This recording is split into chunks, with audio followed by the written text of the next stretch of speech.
Good morning, guys. It's Mandy here in Lebanon, and Nura will go to school now. Look at me, baby. Look at me, baby. Nana. Hey, hey, hey, hey.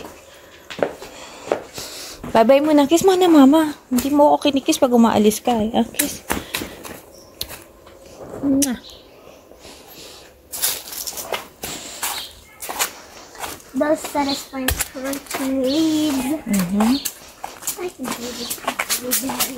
Naglalagas na yung mga yung dahon ng puno. It's autumn. Pero ngayon hindi malamig.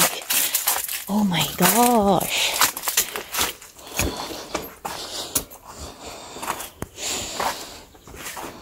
Eat your bread, ha?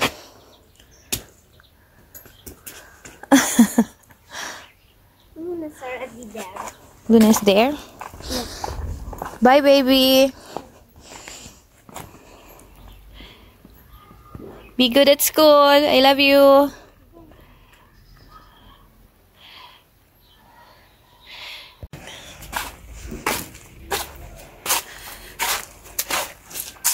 Pinaproject kong linisin itong mga dahon-dahon dito. Nakita ko ni Papa, tinititigan ko siya kahapon. Sabi niya, I know what you're thinking, but don't you even dare to move any leaves on the floor. Kasi alam niya, lilinisin ko. Wag ko na gagalawin dahil kukunin daw niya yung blower. Siya daw ang maglilinis. Ayaw niya akong paglinisin. Nakapaglaba ako kahapon. Taman-tama at maaraw. Kasi nakakaloko yung panahon ngayon na dapat malamig na. Pero look, parang summer pa din.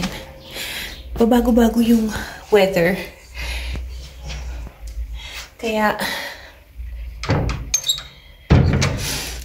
yung pakiramdam ko kagabi, init na init din ako.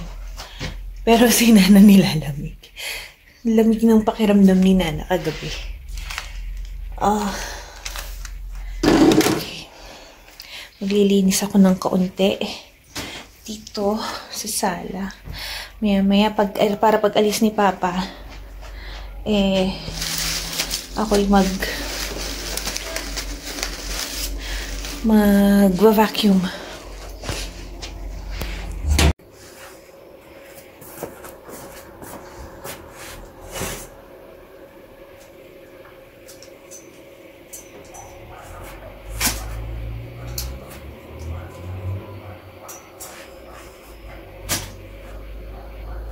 Sabi na tayo ng nilaghan natin para malinis na dito sa veranda.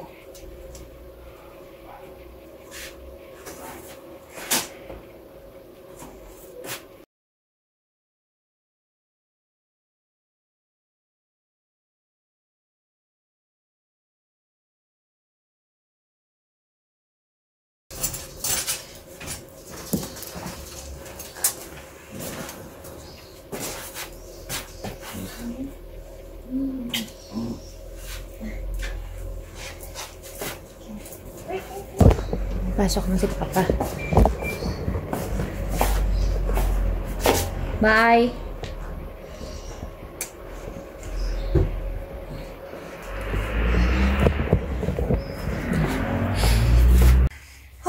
Okay, yan. Since mag-isa na tayo sa bahay, sabi naman ni Papa, please rest. Kasi nga, madalas na naninigas. Madalas ang paninigas ng ating tiyan ngayon. Lalo na kahapon. After kong maglaba, ayan, actually nasa kalagitnaan ako ng paglalaba, yun. Naninigas siya palagi. Masakit siya. Tapos para siyang hahanap na ng pwesto. Umiikot siya talaga. Maligalig ang ating baby na. Ang baby maligalig ang ating baby. Umiikot siya. Ibang-iba kay Nura. Kasi si Nura nun, tahimik. Hindi siya masyadong gumagalaw. Nagpaparamdam lang siya pagkagutom siya. Pero, Itong ating baby ngayon is maligalig. Anytime. Talagang kilo siya ng kilos. Which is magandang sign daw yun, sabi ng doktor. Pero sabi nga, dami nga nagsasabi, pagka malikot daw ang bata sa tiyan, tahimik pagka lumabas na. I hope. Pero yun nga, madalas, lalo na sa madaling araw, yung patulog na ako ng, nakapahinga na ako, tsaka siya, kilos ng kilos, ikot ng ikot. Yung hindi ka naman gutom, pero mararamdaman mo yung gutom kasi galaw siya ng galaw. Ganun siya ngayon. Ganun yung nararamdaman ko ngayon. Kaya nakakatuwa kasi nga, maano yung feeling mo na talagang may nabubuo sa loob mo ng katawan mo. Kaya hindi na ako magtataka na lagi akong pagod. Most of the time, pagka daytime, inaantok talaga ako. At binibigay ko yun sa katawan ko na pagka inantok ako, kailangan matulog ako.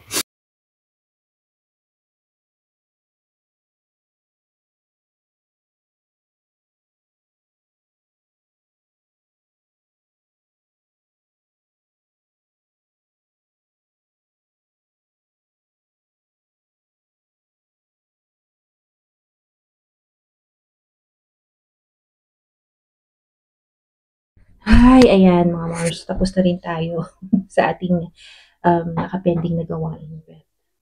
Ayun, yun nga, after namin mag-hunting.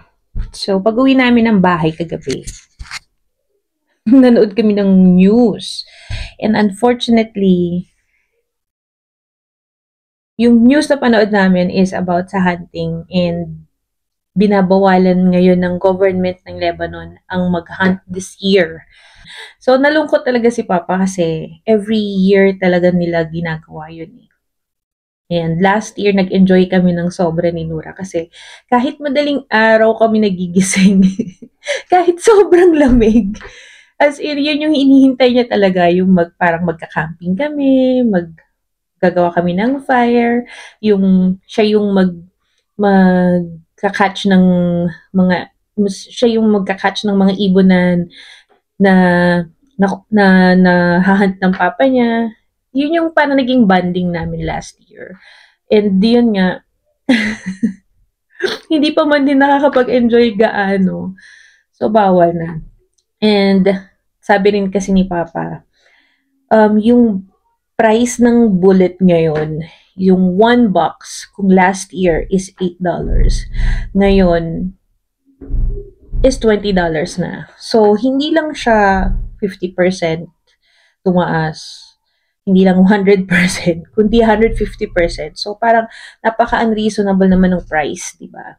So, in 1 box, imagine mo, kulang kasi yung isang box ng bullet para sa isang araw na maghahunt ka. Lalo na kung maraming ibon na lumilipad. But, however, at least nakapag-hunt kami this year kahit isang beses. So, let's see kung anong activity ang pwede namin gawin right before mag-winter talaga. Yun ang natin. Yun ang ating aalamin. But lalo na ngayon, since we are on our 7.5 months of pregnancy, so medyo nahihirapan na rin ako kumilos. At yun, feeling ko lagi akong pagod. Lagi akong hinihingal sa mga ginagawa ko, kaya talagang I take my time as much as possible. Dito lang ako sa bahay. Yun, yung minsan lumalabas kami ni Nura, sumasama kami kay Papa kasi hindi ako makapag-walking dito sa village. Ang hirap mag-walking dito sa village dahil para sa akin, at my case now, yung pababa, paakyat, sobrang hirap. Yung pupunta lang ako dito sa kabilang bahay, hingal na ako. Kaya, sabi ko kay Papa, at least once a week, sasama kami sa'yo sa work mo. And, yung mag-walking lang kami ni Nana dun along Souk, sa mga shop doon. Kasi doon, straight lang yung kalsada. Hindi yung pababa, paakyat. Hindi ako natatakot na madulas or something. Ganun. Kaya every week, sumasama ako sa kanya. And yun nga, napapasyal ko na rin si Nana at the same time. Kasi yun lang naman yung gusto kong banding namin ni Nana eh. Yun yung date namin ni Nana every week. Kasi nga, pagka off naman niya, it's either meron kaming ginagawa dito sa bahay or yun, a doctor's appointment. So, last time, doctor's appointment and namili kami ng gamit. And this coming week, this coming Saturday, hopefully, mag-approve yung appointment na sinet natin sa doctor. And, bibili na namin yung ibang mga gamit na hindi namin nabili last time. So, yun ang gagawin. Yun ang gagawin namin next Saturday. Sana matapos ko na siya. Kasi, this time, dumadalas yung paninigas ng tiyan ko. Kahit na nakapahinga ako. Yun ang ano ko ngayon, nanonotice ko ngayon, na kahit nakarest ako, naninigas siya. Yung nararamdaman ko, yung umiikot siya sa loob. And then, natadalas na rin yung back pain na nagra-radiate dito sa may pelvic area. Kaya, sabi ng doktor, you should take a rest para hindi mapaaga ang iyong labor. So, to prevent a preterm labor nga. Although, there are big chance naman, if ever, we are really having a big chance na mapaaga siya. Kaya, kailangan makumpleto na namin lahat. And for now, ito muna ang ating i-share. And thank you so much guys for watching. And sa mga hindi pa nakasubscribe, please subscribe to our channel. And click the bell button para ma-notify kayo sa aming mga newly uploaded videos. Thank you so much guys. God bless you all. Bye!